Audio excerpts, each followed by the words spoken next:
everybody. Welcome to another episode of Bill Has Opinions, the drinking show with a Gen X problem. I am Laura Lavoie, and I am with Bill Perkins, who has opinions. Hey there. Hi. Hi. How are you? I'm okay. How are you doing? Good. Well, it's been a long time since I've seen you. Right.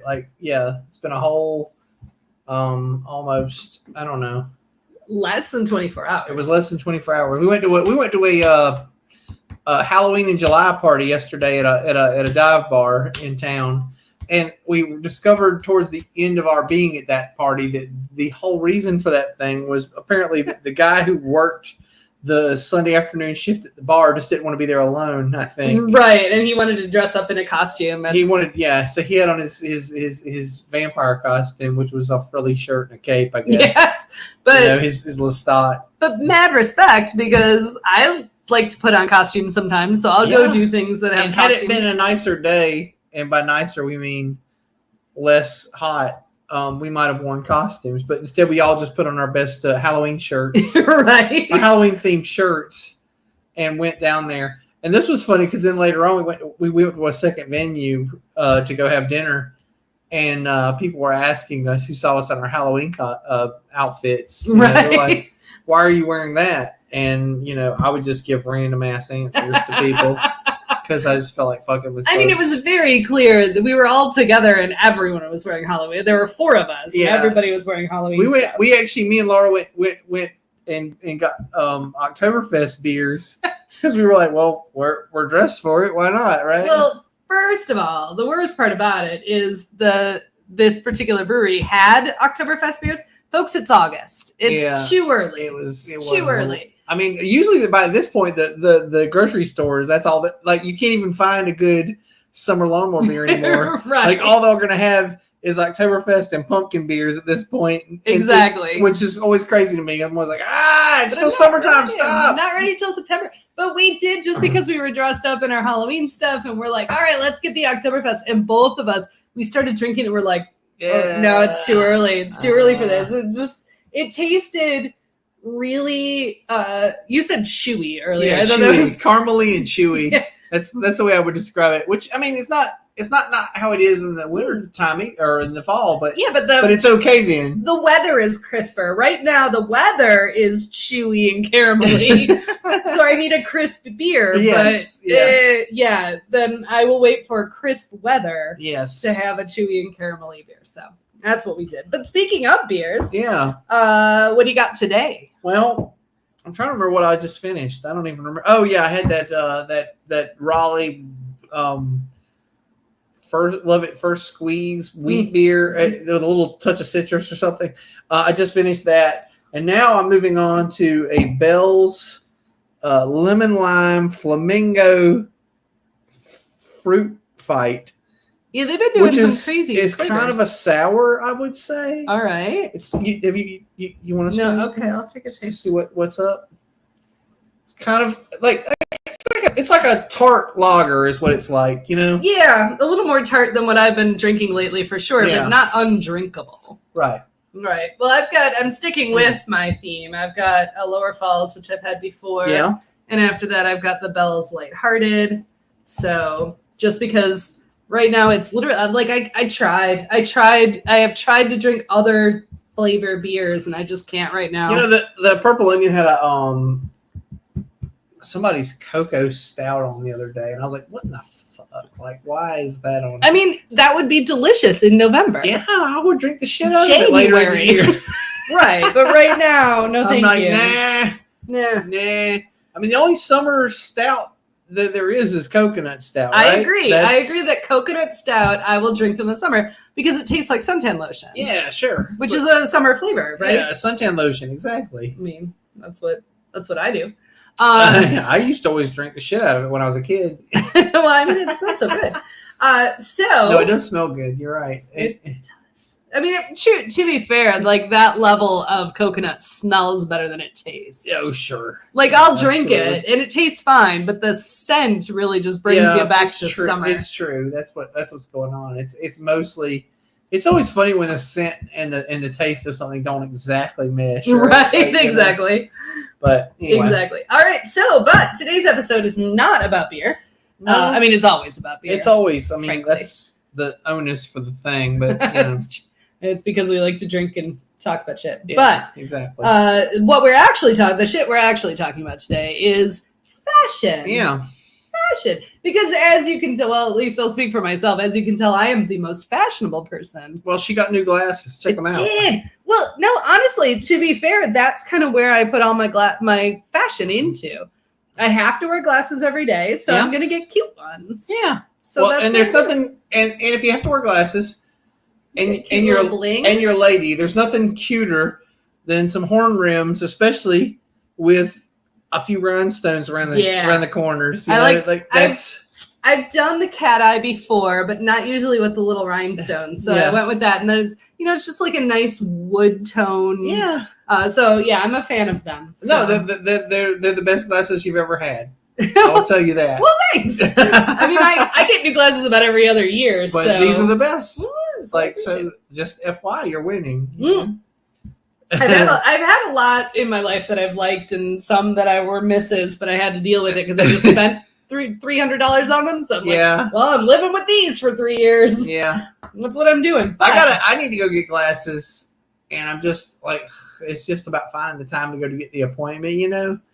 But I don't know what I'm going to get, like some Elvis Costello style. Yeah, that's what I think is a good style for men, you know, like some, I don't know. Right. Well, and so my recommendation when you go is just go to like a Walmart or a Target, sure, whatever, and then have them give you your prescription and then order them offline. That's what I'm planning to do. Like from I can't remember what's the Zenny is the one I that's use. The one. Yeah, it was one of those. I was like one of those 5 cheap places online that you order it from after you get your prescription. Right. But yeah, that's what I'm planning to do. And like I said, they're probably going to be some like real like sort of square black, you know, Buddy Holly type frames because. Well, I like the ones like the version of that where you get like the plastic rims on the top and then the little metal rims on the bottom, so they look like they're pretty sweet. Okay. Yeah.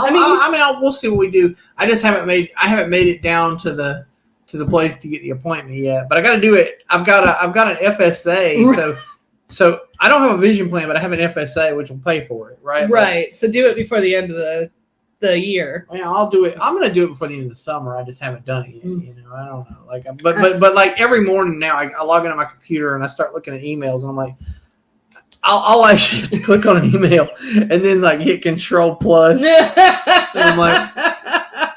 I'm apparently also I have because I'm a woman of a certain age, so I have progressive lenses, but I'm apparently really bad at progressives. So like I still read my phone like this, but I'm like this where I have the glasses down a little. Yeah. I'm like apparently I'm just really bad at progressives. Oh my god, the worst thing for me is like reading like the ingredients list. Or like a back of a pill bottle or something. Yeah, I'm like I'll be in the kitchen. I'll be like. And then I'll be like, my stepdaughter will walk in. I'll be like, Alexis, what the fuck does that say? What is this? Yes, this is literally fashion when you're nearly 50. That's what fashion is. Thing, I cannot read anything, so I have glasses. Right. But we are talking about fashion. We are, yeah. So, yes, give me your overall. Okay, so here's the thing. Or not glasses. So human beings don't have fur or plumage. So I feel like without that, like the way we control that we're perceived, the biggest way is through what we wear, right? Like, sure, yeah. And this exhibits itself. You know, you see, like, you know, if you want to go back in time, the shaman would probably put on some crazy fucking outfit, you know, and look at me, you know, and I mean, I feel like the shaman and the rock star are they're. You know, in the Venn diagram, they're very close. It's a way for the guy who's not the strongest member of the tribe to still get laid. But anyhow, and I mean that's I guess part of the whole plumage thing is like to attract a mate. You know, right. So I feel like that's not to say that's all fashion's about because it's also intimidate your enemies. Right. You know, or to get attention that's not sexual attention, even, you know, because I mean, I don't know, it's just people like being showy. Yeah. And the main way to do it, the main way to control it is through what you wear. And we all discover this as teenagers. You know, I mean, we wear clothes obviously from when we're children, but as teenagers, we begin to have control over it. We begin to, oh, Mom, I don't want to wear that anymore. I want to wear this. This is what I want to wear. You kind of like start asserting what your identity is through your fashion, right? Right, right. Your band T-shirts and and whatnot. Yeah, specifically, and you're bringing up some very specific points here, that us as Generation X, especially in the very late 80s, early 90s, we had very specific fashion. Sure. You know, like I had the band T-shirts, and I remember having like 5 band T-shirts, and I literally would rotate them every day. Like Monday was Poison, Tuesday was Def Leppard. Like I would literally do that. Yeah. Because, well, that's, you know, then they got washed on the weekend and then I could start over again. Right. Yeah, but and also I guess because we grew up, you know, during the hair metal, the end of the hair metal and the advent of the grunge, you know, but I remember all the girls in school used to like tease their hair up to here. Yeah. You know, like the bangs would be. I would like to point out that my hair has always do been. that. I can't. Like, I can look at it and tell. Like my mom's got hair like yours, and I know it doesn't work that way. I'm not mirrored, but if I attempted to, it would just literally be like this. Like that would have been. But you know, like if you look through your high school annual, you'll see all the girls with the teased up bangs. Oh yeah, no, it was terrible. You know, like they were going to a Cinderella concert this weekend or whatever, and nope. Why are we mirrored? I can't. Anyway, but it was crazy times. The late 80s, early 90s when we were in high school, and but fashion was a big thing, and even when at the point where you were like we are, where you're like, oh, I'm the weirdo, I'm going to be different.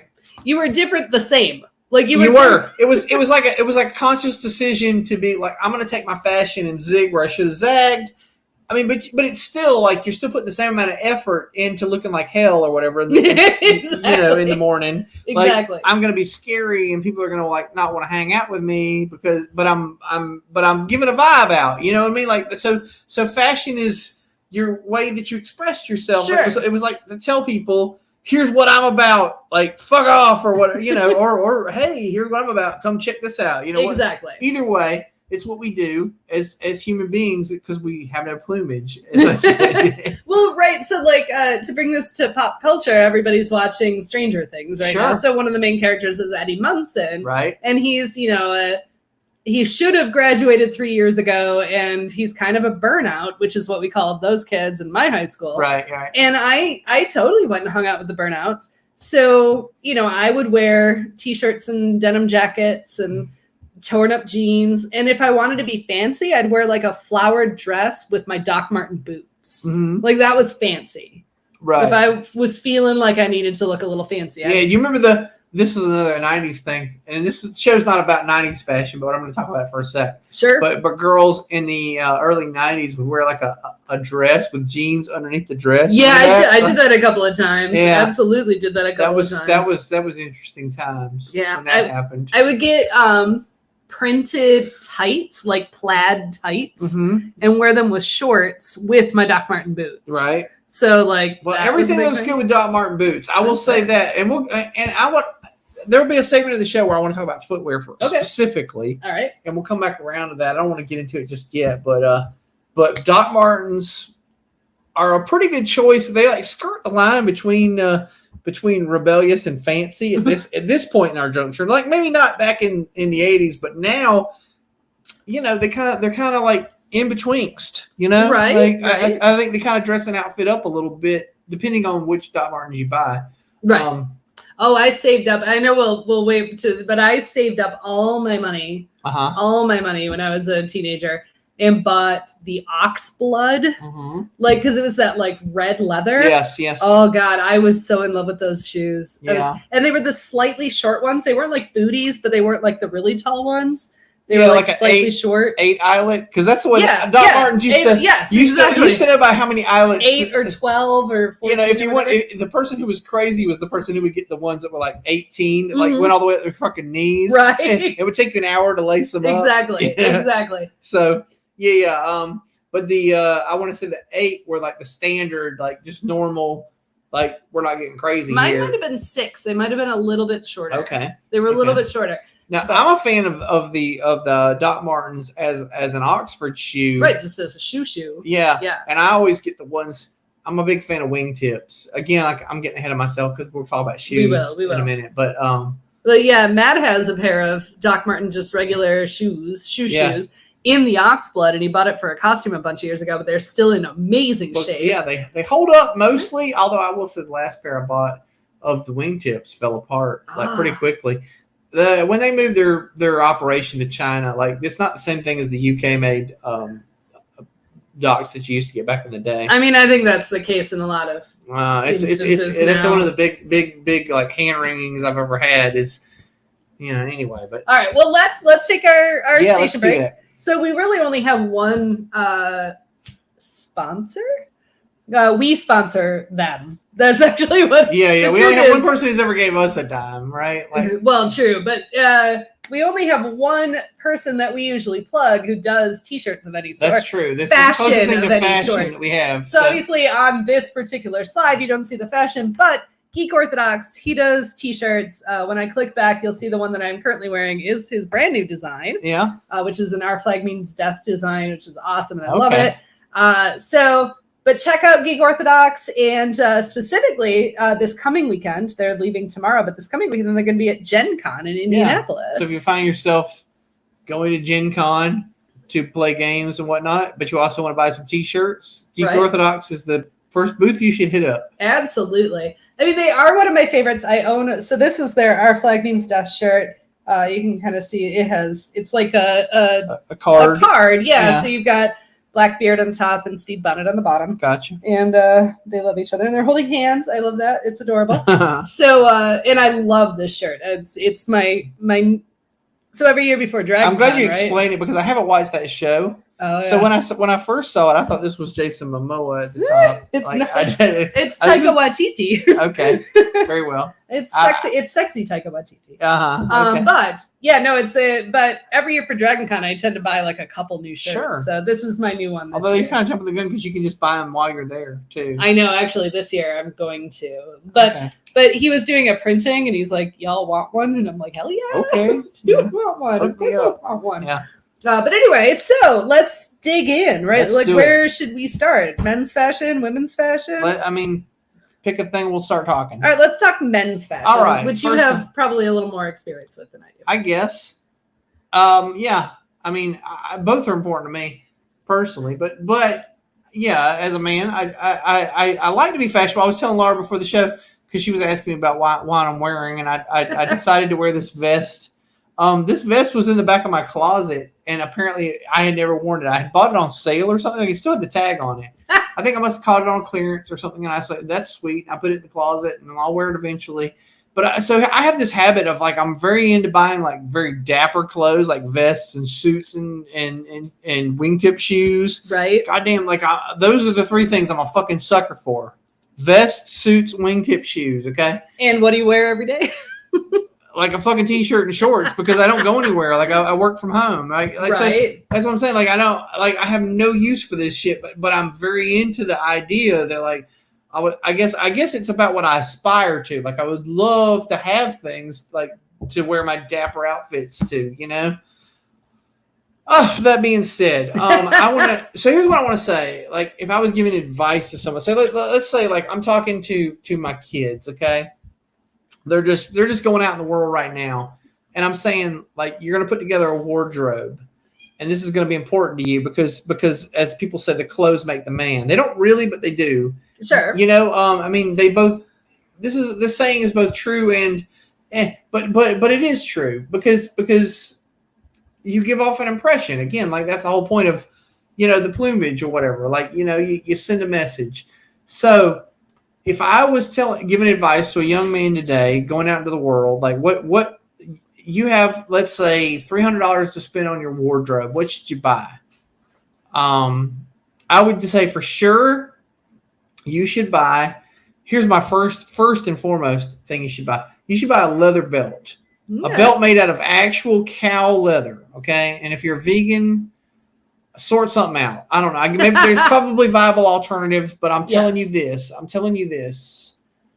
A good leather belt will cost you between $40 and $50. However, it will last you 20 years. You will never be replacing that shit. Absolutely.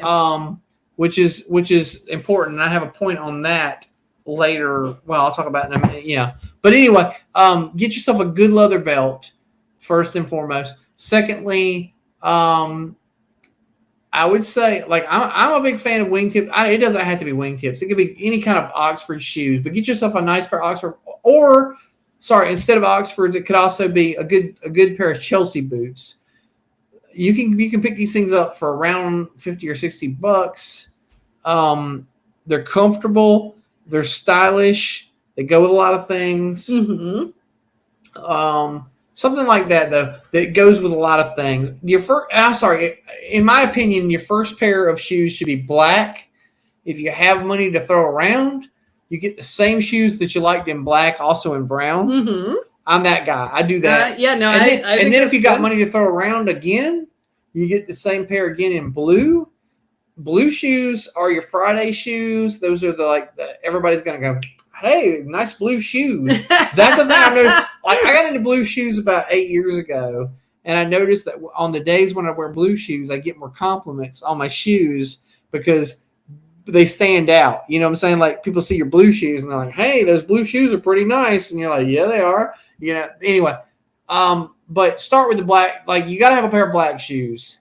And if you have money to throw around, you may get a pair of brown shoes. And if you, again, right. Like order of importance. I think that's true for women too. At least it was for me.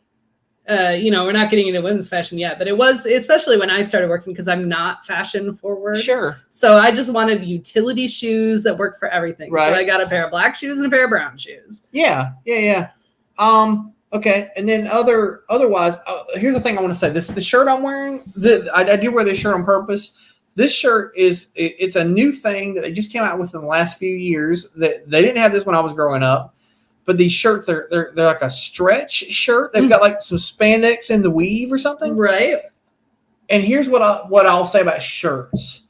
I'm a big fan of black shirts, and I don't wear white shirts because I'm the person who the first drink of coffee in the morning, I've already ruined my outfit if I'm wearing a white shirt. And if I haven't done it by lunchtime, I go out and I get pizza or something with salsa, bloop. Like, I get that shit on me, so I don't bother with white shirts. I own 2 white shirts. They're just for weddings. That's it. They're exclusively in my closet for weddings. Actually, they sit in there so long that the collars are yellow now, and I'm going to have to, have them fucking cleaned professionally before I can wear them. Being fashion forward now at a wedding, you could totally do a black shirt with a tie and the right suit. You'd be fine. 100%. Like, honest to God, one of the white shirts that's in my closet was for my own wedding, which was 10 years ago, okay? But I'll say, like, these stretch fit shirts, this is what I want to get into. If you buy a shirt, get one of these stretch fit shirts. And here's the important thing about shirts for the men out there. Get a shirt that fits you. And that's why I like these stretch fit, is you can get one that they fit your physique. Uh-huh. But they don't look like you're popping buttons. Right. Because neither thing is flattering. Like when you have the buttons that are like bulging, that's not flattering. But at the same time, when you buy something that's like a size too large, and this happens when you have like low body confidence. And I used to do this too. I used to be a large who wore extra larges. Right. And at some point, like, something clicked in my head, and I was like, that looks dumb. I look like a slob. It looks blousy, and then it doesn't look like, I do that too. I am not a small woman. But I will wear fitted women's shirts because whatever. I don't want to look like I'm wearing a men's double extra large. What you look like you're wearing is a bed sheet when you wear something. Exactly. It makes you like a slob. I think like when you wear something that's too big for you, it's not. It's like you think you're hiding, like, I'm hiding my fat hair, but you're not. But you're actually drawing attention. Yeah, to it, you're making people are like, why are you like, wearing a sheet? It's like those ladies' bathing suits. They have a little skirt around the thighs. like it should just have a sign there that says "not fat under here." Although I wear a little skirt with my swimsuit. But I'm like, but we're saying like it almost draws attention. No, that's fair. I don't know. It's just a weird thing. But like, and it took me. I was that guy. I used to, like I said, I used to be a size large, and I used to wear extra large when I was a size large. I've slimmed down a little. I'm still overweight. I've slimmed down a little. Like now, I like to say I'm in between a medium and a large right now. Right. And aside from these stretchy shirts, a large is too tight, and a medium a medium's too tight and a large is too loose. Right. Because it hangs too much on the sides or something. Right. If I get a medium that has a stretchy fit, it's the perfect fit. It makes me feel confident. I look good in it. So I would say, get your hands on one of these. This is by Van Heusen, which is a quality shirt company for men. Mm-hmm. I've actually got 5 or 6 of my favorite shirts in my closet are Van Heusen shirts, and they're not all the stretch fit, but all the shirts I have by them I like. They're classy looking shirts. What else am I saying? Well, no, to the shirt point, like it's my beloved partner Matt. He has a fairly decent sized neck, but he's not a big guy. Mm-hmm. And part of the problem with the way shirts are fitted for men is that they think, oh, you've got a neck this size, you must be enormous. Yeah. And like, so the rest of the shirt doesn't fit. And that's one of my problems too, is that I'm V-shaped. Like I'm like I do this, and this is always hard for me, like buying suits, especially because I wear a 42 jacket, but I'm only a 32 waist. Right. And they don't, like, suits for the most part are paired up. Like they have like a ratio that they think, so a 42 jacket usually comes with humans are this size. Yeah, usually it comes with a 40 waist. Right. Or a 38 waist, somewhere around there, which is too fucking big for me. I'm like it now. Now a lot of them are selling them as separates. Like you just go in and you buy the jacket and the pants separately, and they match, but they're separates. Mm-hmm. And the last suit I bought, I went to H&M, which is, if you want to go to a place where you can buy a reasonably nice looking suit at a reasonable price, H&M is one of those places I would recommend people go. I got a blue, like a navy blue suit there, under $100. Mm-hmm.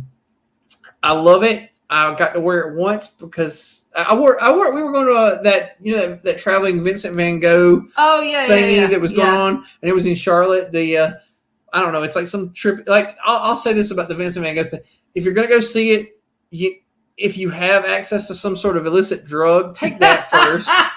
It'll make the experience better. I wasn't on anything, and the beer was too expensive there to get loaded. Mm-hmm. Because like $8 a pint there at Thing, so you couldn't possibly drink enough to get to really get drunk enough to experience it. And I really think it'd be better on acid or weed or something. Right. But little mushrooms. Yeah, something. So you needed something that was going to be a little bit mind-boggling. It would have been a better experience. Like it cost more than it was worth. Like it was cool, but it wasn't $80 cool. It was like $40 cool. But if I had been high, it would have been $80 cool. Right. That's all I'm going to say about that. But anyway, I ended up wearing my blue suit to this thing and my wife was like, "Aren't you ever dressed for this?" And I was like, "When the fuck am I wearing this blue suit?" Exactly. I just got it and I want to wear it somewhere and I don't know what to, Right. So I did. I wore it to that, and but like I said, I like to dress dapper, but I don't have anywhere to go. I never go anywhere to dress dapper, so I'm like, eh. Right. So men's suits, the only thing, men's fashion, the only thing I want to say specifically in response to men's fashion, because obviously I like when men look nice, sure, but I don't have a horse in that race, right? Okay. It's whatever. But what I will tell you is I think the place to see men's fashion right now is the NFL. The football players, especially during press conferences, and when they're off the field, obviously a jersey is not fashion. You're not saying shiny silver pants that really accentuate the buttocks, that ass. But no, when these players are off the field and they're dressing to the nines and they look amazing. And what I love is no one's afraid of color. Men, do not be afraid of color. You don't just have to do black and blue and brown. Do some fucking color. and not afraid of prints and mixing prints. Like, do it, because these guys look amazing. And you could look, I mean, granted, they're athletes in the peak of their of their physical performance, but anybody can look that cool if you just jazz it up, don't be afraid of things. Well, I will admit Cam Newton probably isn't on my list of the most fashion. You don't think he's one of the best dressed in the NFL? No, but I mean, I can point out a number of other players, but he would not be on my list, especially since in the past he has totally made fun of Detroit Lions players in press conferences, so he can kind of fuck right off. Okay. But anyway, he does have crazy outfits, but a lot of, there are some, just like with anything, people go over the top.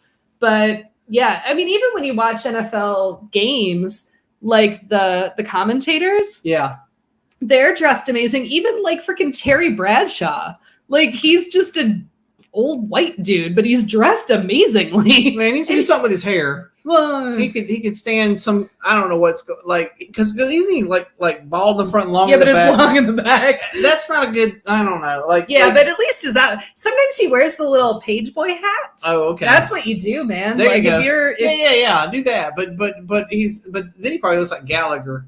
Well.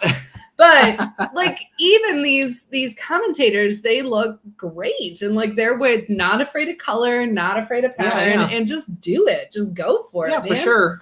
I mean, definitely in this day and time, like with our gender spectrum being so blurred and everything, like I don't think there's any reason to like get hung up on like trying to be super masculine with whatever you're doing or whatever. Like I don't give a fuck. Like I mean, me and Emily's first date, I wore a purple shirt to it because she told me purple was her favorite color, and so I was more of a lavender, but whatever. And I still have that shirt; it actually still fits. But nice, surprisingly, but that's probably because I bought too large of a shirt back then. I don't, that's fair because I was in that phase where I was still kind of doing that thing, but it still fits me now.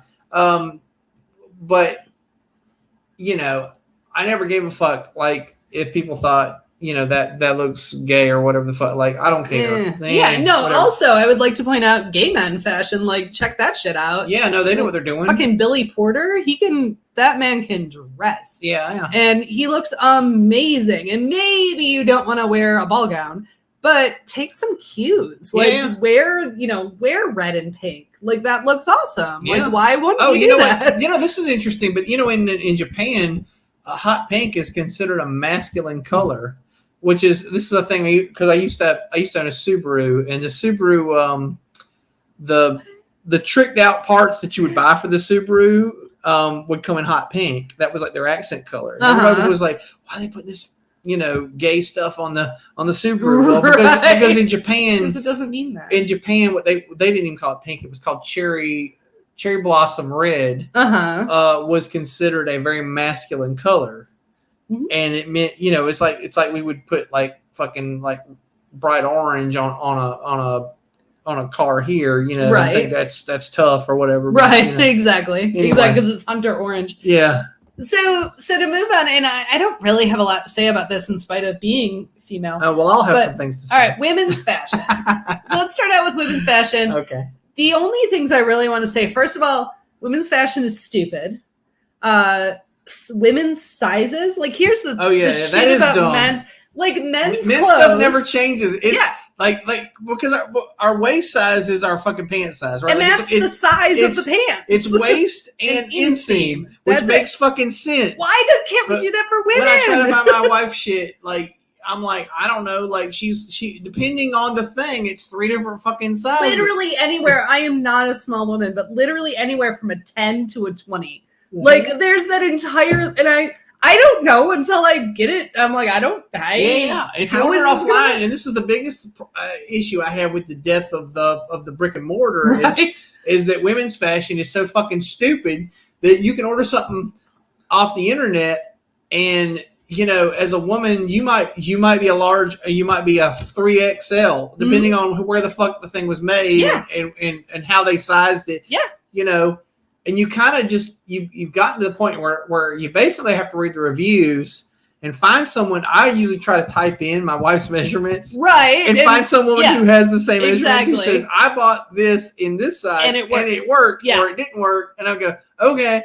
Absolutely. No, I actually just recently, because it's so freaking hot, and we're about to go to Atlanta when it's super freaking hot, and I needed more shorts. I just jorts, as it were. And I just bought a new pair of jorts, and like I read all the reviews, I looked at all the sizing, and I decided to go with like a 2XL, which seems like too big, but I'm like, I got a big ass, I gotta fit it in there. And it probably is a little too big, but I put it on and I'm like, fuck it, it's fine. Like, these are enough. Fine. Yeah. These are good enough, I don't care. Yeah. These are great.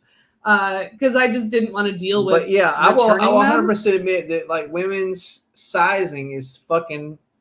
Like, here's the thing: the bras make sense, right? Like, to a degree, like that's the right. There's actually a formula for it. That's the closest thing that you guys have, like to men's pants. It's a circumference of your chest, and then how big are your boobs? Yeah, how big are your boobs? I mean, there's a formula for it, but that's how it works. Right.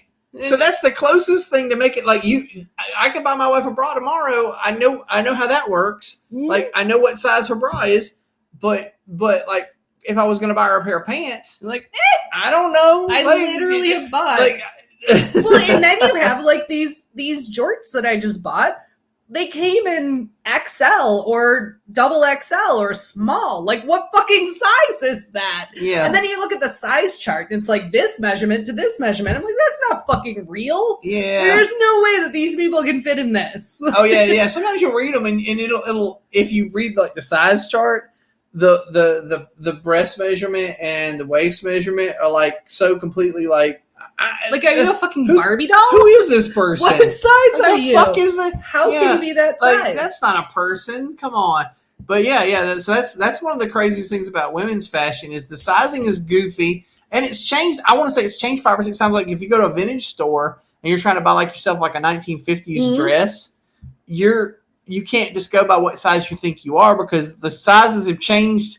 Well, like 5 times since then, right? People always talk. They always refer to Marilyn Monroe, like, she wasn't that skinny. She was a size 10. Yeah, a size 10 was the size of my finger, like at the time. Because you look at her actual dress, like a form. There's no way a fucking human person could fit in it.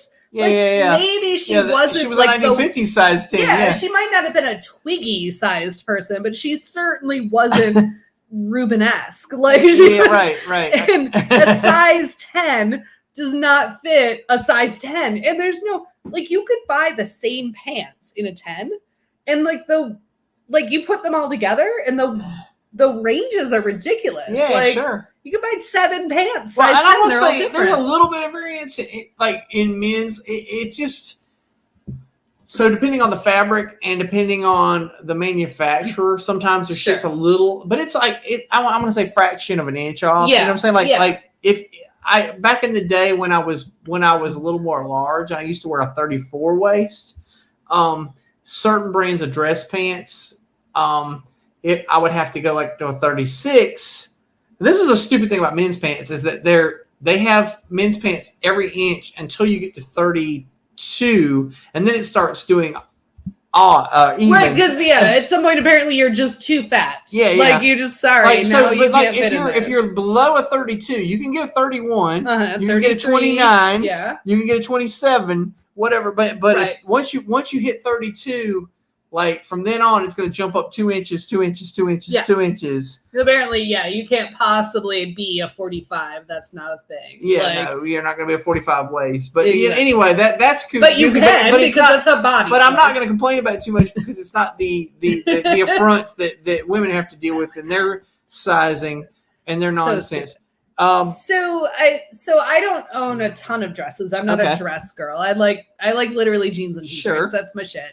But I have a few dresses because, I might have to dress up for a thing, a funeral, a wedding. But so do you have a theory like I did about like if someone was starting out, like what things do you need? Like what are your must-haves? So it will, the number one must-have is a little black dress. And then I know people, that seems like a cliche, but it really is because it can go to anything. It does. It dresses up, it dresses down. You do whatever. Just a little black dress. But here's the issue with women's, because your body shape will influence the type of dress you buy. Oh, absolutely. Right? Like I had an old friend, she's no longer a friend, but she kept telling me I needed empire waist. And I'm like, no, an empire waist just makes me look fucking pregnant. Yeah. Like, they do it all. Anybody who's not twiggy, as you say, an empire waist will make you like you're expecting. It doesn't matter. So I was like, no. So I love an A-line. Like it's tight on top and then flares at the waist. Right. Because my ass is huge. You know what? I might as well accentuate Emily's favorite thing lately is she likes this. It's a type of A-line, but it's also called the top is called supplice or wrap. And so the top comes in at 2 angles. Yeah. Like on either side of your boobs. I got one dress. It makes the cleavage looks good. Yeah. And and then because of the 2 things coming in, it also it makes the middle look good too. Absolutely. And then it flares out. And then it flares out. And that's her favorite. Like if she finds a dress in that cut, she'll buy it in every color. Yeah. And it really will depend on your body shape because I am a classic pear shape. I'm not well endowed up here, but my ass is huge. Like I literally am pear shaped, like whoop, whoop, like pear shaped. So different, like a dress that would look amazing on someone with a hourglass figure looks stupid on me. So you really have to buy for your body shape. It seems cliche, but it's true. So for me, A-line is the way I like it because it gives the form fitting up here and then the flare at the waist. And then the little black dress. And honestly, otherwise I say do whatever the fuck you want. Like if you feel good in it, wear it. Okay. So what are your thoughts on women's fashion? Well, I mean, I will say if you feel good in it, sure. Like comfort is important, but at the same time, I have about the like I like things that look good that are still comfortable, right? Sure. But I don't like so. We've mentioned before a time or two, but I like Karl Lagerfeld, and mostly because I think he's a quirky person, Sure. But may he rest in peace. And he made some statements that some people like, oh, that prick, like what an asshole or whatever. But I was like, I don't really feel like he's like 100% wrong. And one of the statements he made was this one. He says, "Sweatpants are a sign of defeat. You lost control of your life, so you bought some sweatpants." And I don't think he really means like you own sweatpants because you're defeated. I think what he meant was if I see you out in fucking public wearing them, I'm going to think, what a fucking loser. Well, sure. I think there is a level. It depends on what you're doing in them. If I'm going to the grocery store, I do not need to wear my full-on I Love Lucy dress. Sure. You can all fuck up. But I think if he saw I'm not there to get attention. Right. But I'm thinking like he's saying like if I see you at something where you could have been dressed up and you're wearing something like this, it's kind of like you just don't give a shit about yourself, really, And the people have said like there's a thing like like when you dress nicely, you feel good about yourself, right? Yes. They tell you like if you're feeling low, like put some lipstick on that day. You'll feel confident that day, right? Right. Right. And I do that all the time. I put the lipstick on. And I feel all better. the time. You feel great. And you look pretty. I do. Pretty. I don't know. Like, so here's the thing. Here's one of my things. And this is not women's. This is actually like unisex fashion. But if you want to dress an outfit down, put on either flip-flops or Crocs. And you will immediately look less. It doesn't matter what you wear. You could be wearing a formal gown. And you put those on and like now you fucked that outfit up, right? Like that's the way I feel. Like I will say this: women's fashion, because you didn't get into this, you didn't go into the whole thing about, but like what every woman should buy. I would say here's what like what I was going on about the like Oxford shoes for men. A good pair of Mary Janes. Oh, I do like a Mary Jane. But with stylish Mary Janes. Yeah. Well, I mean, because they look dressy enough, they're still comfortable. I don't know, like they ride that line perfectly of like they don't look dumb. It's not like wearing Crocs or flip flops, you know? Right. Because as far as shoes go, and I know we want to talk a little bit more about footwear. Oh, I guess we could start that now. But sure. As far as shoes goes, like when I worked a corporate job, I wore heels. I never wore like stilettos. That wasn't me, but I wore heels. And I don't know if there was a switch that flipped or something, but as soon as I quit my corporate job and I tried to wear heels again, I'm like, fuck this shit. Yeah. No way. So you don't need heels. You can absolutely look just as stylish with flats, with the right flats. I have all kinds of fun flats. Most I bought for costumes, but I can wear them for other things, so I do. I bought Emily a pair the other day on a whim. I got her this pair, and they were by a company called Lifestride, and there were some Mary Janes that have like a wedge, maybe. Yeah, not a severe wedge though. It wasn't even like an inch and a half, really. But I mean, like just a little rise, Mm-hmm. But she loved them. They're very comfortable. They're reasonably priced. I want to say they're under $60 a pair. The pair I got her were actually like no longer being made. But I noticed this with women's shoes. So they'll make them like every other year. Like, so if you go looking for the pair that you just wore out, they won't make them this year, but if you wait a year and then go looking, they'll have them again. It's really weird. Like, I think that's another issue with men's fashion versus women's fashion. Is women's fashion right now tends to be disposable, whereas men's fashion, like, you invest in a good pair of shoes, and it's gonna last you forever. But even if you, like, for women, even if you invest in the most expensive pair of Louboutins, they're dead because of the heel and because of the way they wear, because of the way you walk in them. They don't last very long. I mean, they last longer than like if I bought $6 shoes. But and again, I wear mostly sneakers. Right. I do have a pair of like you could call them flip flops. They're not. They're thong sandals that are fancier. Sure. That I could wear in a fancy. They're not made way. of plastic. They are not. They're made of. Well, they're made of some sort of composite material. They're not leather either.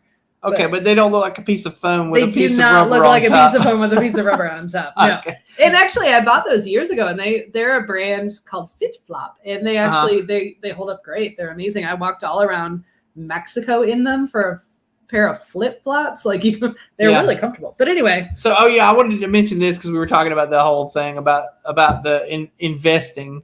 Yes, this is a thing, and this kind of goes back to my belt thing too, where I was like, buy a $50 belt, you'll never need for another fucking belt. If you buy a belt at like Target and it's like $12, it turns out that belt's made of cardboard that's been coated in vinyl or something. And it will literally it'll start to crack and it'll fall apart like weeks. It doesn't take that long, like within a month. And you'll find yourself buying that belt over and over again, whereas you could have bought like a good leather belt, like after you bought 2 or 3 of these belts. So anyway, this comes from there's a fantasy writer named Terry Pratchett, and he wrote this in one of his books. He says, take boots, for example. He earned $38 a month plus allowances. A really good pair of leather boots cost $50, but an affordable pair of boots, which was sort of okay for a season or two, and then like hell when the cardboard gave out, cost about $10. And those were the kind of boots that Vimes always bought and wore until the soles were thin, and he could tell where he was in Ankh-Moor Park or on a foggy night by the feel of the cobbles. But the thing is, good boots lasted for years and years. A man who could afford $50 and had a pair of boots that'd still be keeping his feet dry in 10 years' time, while the poor man could only afford cheap boots and would have spent $100 on boots in the same time, would still have wet feet. And that's, I guess, what I'm trying to. I always say there's a ratio between cost and value, and so it doesn't mean that things that cost more are always better. That is to say, like a pair of shoes or whatever the fuck that's like $500 probably aren't better. Okay, that's just you being flamboyant. Right. But somewhere in the $150 to $200 range is where the quality actually starts. Whereas your $60 thing is going to be something where you're going to replace it seasonally. Like, you're going to buy this pair of shoes and they're going to be good for a season, and you're going to buy a pair of shoes. But you spend $150 to $200 on a pair of shoes, and you may get 3 or 4 years, maybe even as much as 10 years out of them. I mean, I've got a pair of boots at home that I paid $200 for. And I wore them until the heels wore off, and then I took them to a cobbler and had new heels put on exactly. And then I wore them some more, which you couldn't do with a $60 pair of shoes. You wouldn't take those to a cobbler and say, "Hey, fix these," because they wouldn't be worth it. You just toss them in the bin and say, "The hell with it," and you buy some more ones. Exactly. So that's an important lesson, that you learn the older you get. But it is a thing with fashion. Now, for a second, sorry, I want to divert and talk just briefly about, still while we're on shoes, talk about women's shoes. I know high heels are like, like I know women don't love them, or maybe they do. Some do. Some women do love them. Do. Whether you love them or hate them, here's the thing that I don't understand a fucking lick. Okay, the beige high heels. That's a trend in the last 5 years. Oh, it's trend before that. It's been a classic. Oh God, I don't understand. Like they don't match your fucking outfit. They're dumb. You do specifically whether you get the beige ones to match everything. Yeah, like, to match they match everything, but don't look good with anything. That's the way I see it. Like whenever I see them, I'm like, get a pair of black, get a pair of red. Fucking what? Like if the red don't match, it's that pop of color they tell you that adds excitement to your outfit. You know what I'm saying? Exactly. Like, I don't understand. The beige ones are just like they're supposed to make your legs look longer because they like they're part of your feet or something. Like that's what that beige is such a stupid color. I don't know. Like I hate. Look, I tell you, some of us just have stumpy legs, and that's the way it works. Yeah, like that's just our anatomy, and there's nothing we can do about beige high heels on it's not going to help. It's just going to make your feet sore. Yeah, exactly. I'm still going to have stumpy legs, but I'm going to be wearing. Now you're going to be complaining. Very uncomfortable heels. So that's the thing I don't get. That's like one of the biggest things currently in fashion that I'm like, what the fuck? Like, take those off. Those are awful. I actually think Mary Janes are very stylish shoes, and I mean you can get Mary Janes of different kind. Like you can get flat ones, you can get ones. You remember back in the '90s when they had the Mary Janes with the lug soles that had those were cute. Whatever, Mary Janes have always been cute. After that, I think like knee-high boots are cute. I used to have a bunch of like you said, Doc Martens always look good. Always. And worth the investment. There's a boot that for the most part it'll last you at least 3 or 4 years. Yeah. I mean, like, except for the ones I bought that fell apart immediately. Honestly, that might have just been a bump. I don't know, but if I hadn't got, I had the oxblood ones and I had a pair of black ones that were a little bit taller. And I think, I mean, I had them in high school, but I honestly think I could still have them today if I hadn't, just been done with Doc Martens and got rid of them. They probably wouldn't fit anymore because feet do change. Yeah, and I'm a literal size bigger than I was. And it's not my feet didn't get fatter. It's just that, your bones spread out as you get older. Oh yeah. So, but that's a thing. But and I also, I mean, those are all stylish though. I say like a good pair of boots, a good pair of Mary Janes always make an outfit look cute. It doesn't have to be like high heel stiletto shoes. And I'm not, I actually, if the heel is higher than 3 inches, I think they just look stupid to me. Like they look like, you're trying to stand on a street corner. And I'm not trying to be judgy or anything, but I'm just saying like there's something over the top about anything. Like a 3-inch heel is as high as a heel ever fucking needs to be. And the exception, okay, if there's a 1-inch platform, then you may have a 4-inch heel. You know what I'm saying? Sure. Because then it's so then it's gonna be harder. You're gonna be like Gene Simmons trying to walk. Like, so you totally are. It gets harder. Jumping Gene Simmons. Yeah, no, that's a different Gene Simmons. But the higher you get, the more difficult it is to walk. And I'm not a drag queen. And I would argue this point because I actually did own a pair of platform high heel boots back when I was. And how easy was it to walk in them? They were fine for me. That's what I'm saying. I would argue the point because I actually was able to dance in them. And, me and Tina Turner would both argue this point. Well, that's actually where I learned. So I had a pair of high-heeled boots that I wore for my job for a long time, just black, like, just below the knee height boots. And I wore them all winter. Like I'd wear them with skirts or capri pants or whatever. That's one of the best things about fall to me is skirts and boot season. When that starts, I'm like, and they had heels, but not like insane heels. Yeah, I got you. Like kitten heels or something. Conservative workplace boots. Yeah. But I wore them to, like, after I quit my job, like the first costume I did was like this ball gown for Dragon Con. And I'm like, I'm not going to buy new shoes for it because the ball gown, it's, floor length. Nobody's going to see them. So I'm going to wear these black boots that I've worn for 4 years. Sure. and it's going to be fine. And literally an hour in, I was like, fuck these. Yeah. Like, I cannot wear these anymore. Well, because it turns out at your job, you mostly sat I mostly sat at a desk. So I did learn it was very painful. My wife wore high heel boots for her Wonder Woman costume the first time we went to Dragon Con. And she was like, "Nah, we're not doing that ever again." You know, more. And I purposely, like, when I try to buy her costume boots or whatever, I try to find like flats or maybe like a 1 inch heel, yes. but nothing huge. Well, even for this year, like one of the costumes we tend to do is this bunny hutch, which is the idea is using doing a Playboy bunny style costume. And I did not buy heels for it. I bought sneakers. I bought little cute white sneakers because I'm like, fuck this. It matches the costume, and I'm not wearing heels. Right. You find that any girl who does wear the heels finds herself walking around with her heels in her hand? Oh yeah, about an hour in. Yeah, just in my sock feet. I walked back to our hotel, like in the streets of Atlanta, in my socks because I was. Hey, I would throw this out for ladies. Then, if you are into heels, also invest in a pair of those foldable flats that you can put in your in your suit in your purse, and then when you are tired of the heels, you got something to slip into. And you're not going to get hepatitis. Yeah, you're not going to like walking down the street with your bare feet, stepping on things. Yeah, nobody wants that. All right, I think the only thing we really didn't cover was like.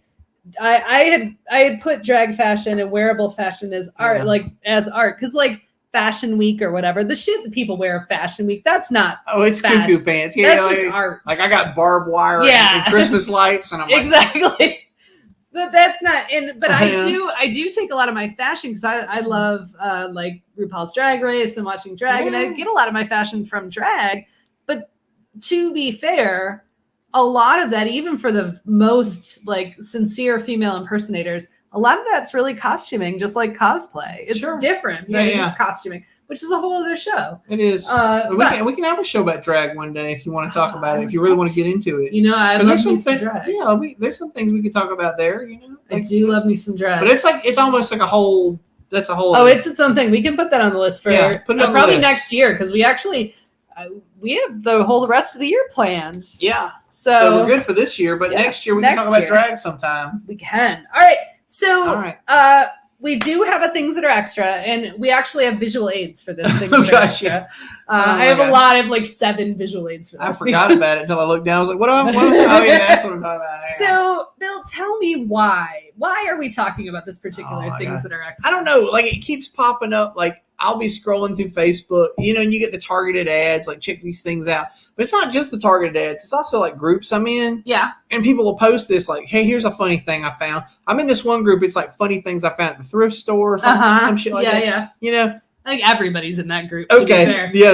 Like the entirety of Facebook is in that group. In that group, fun things I found at the thrift store. Yeah. Anyway. Or that's not what it's exactly called. But it's something weird and wonderful thrift store or something. Yes. Yeah. Literally everybody you know is in it. Yes. Anyway, because there's no point. So don't share anything that you found in that group with anybody because they've already seen it. That's what she's getting at. Yes. Like but secondly, every time somebody finds one of these things, they post it in one of these groups. Because apparently people find this funny. People find it funny, but I don't understand what's fucking funny about it. Like. I don't remember giggling about it the first time even, but after the 100th time, I definitely don't think it's funny. But the thing is, some character, I guess you hang this up in your bathroom, and it's some random character or animal or something holding up the toilet paper, and it says, "Your butt napkins, my lord." Right. So I have visual aids. Yeah. So the worst part is, and I think to your point is, there are too many of them. Yeah. And maybe one version once was funny.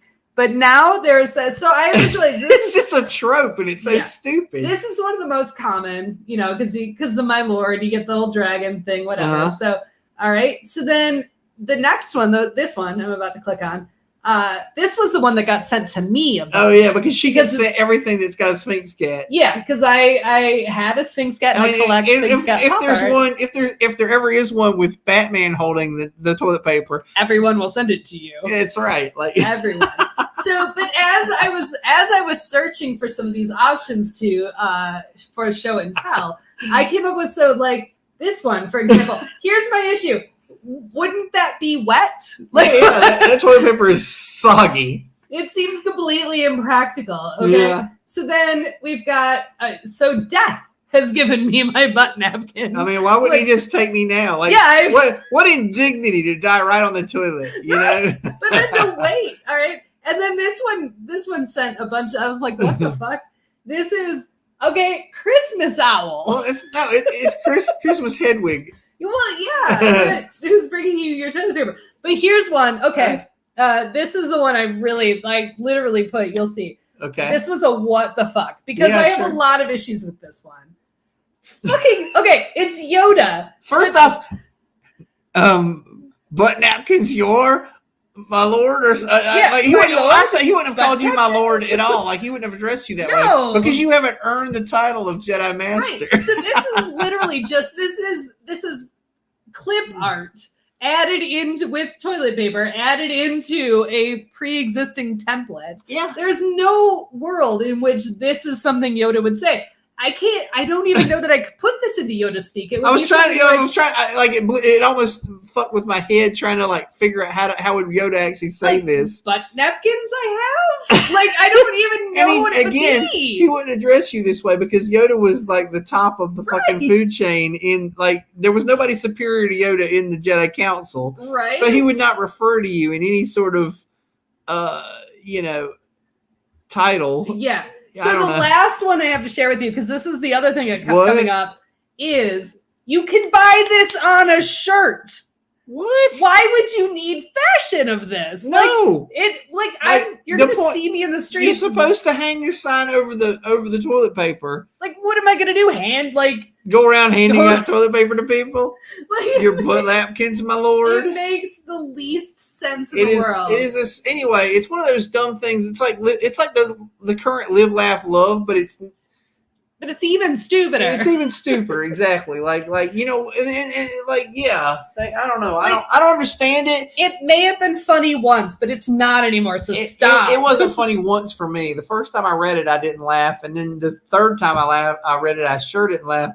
And here's the thing. I actually do believe that sometimes there's jokes that are funny once, and then they're funny again around time 400. But since this one wasn't funny the first time to me, I don't see that repetition is going to make it hilarious. Yeah, no, I completely agree with that. So anyway, that's the things that are extra. Yeah.